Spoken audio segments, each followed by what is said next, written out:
मुख्तलिफ सईद साहब, हजरत बल और सईद साहब भी आए, गिलानी साहब भी तशरीफ फरमा है। अंदर के जितने भी इंतजामात हैं इसके लिए हमें पानी की जरूरत है। नमाज पढ़ने लोग आएंगे, उनके घरों में भी ईद होनी लाजमी है। उनके घर में खुश। देखिए, आज आप जानते हैं कि पूरे एडमिनिस्ट्रेशन के साथ जो सिक्योरिटी है, सिविल एडमिनिस्ट्रेशन के सारे ऑफिसरान यहाँ पे मौजूद थे।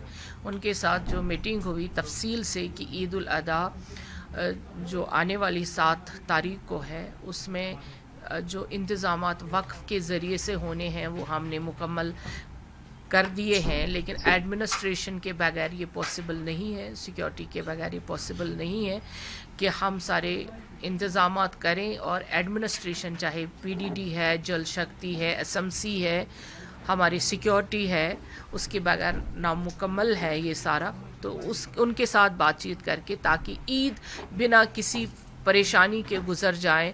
ये ईद उल अधा 3 दिन की होती है, क्योंकि इसमें सबसे बड़ा फरीज़ा जो है वो कुर्बानी का है। इसमें बहुत चीज़ों का हमने यहाँ पे डिस्कशन आज किया कि सोशल मीडिया पे जो हम कुर्बानी दे देते हैं जानवरों की, उनकी वो तस्वीरें डाल देते हैं, उससे एक तफर्रुक पैदा हो जाता है सोसाइटी में। वैसा ना किया जाए, क्योंकि ये अहम फरीज़ा है, इसको फरीज़े की ही तरह अदा किया जाए।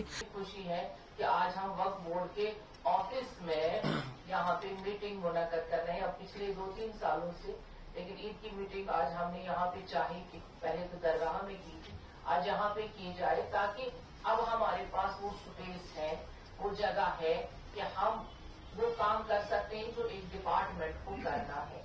सिक्योरिटी एसपी से इस्तेमाल कर सकें, वार्निंग की तौर से बहुत बाहर के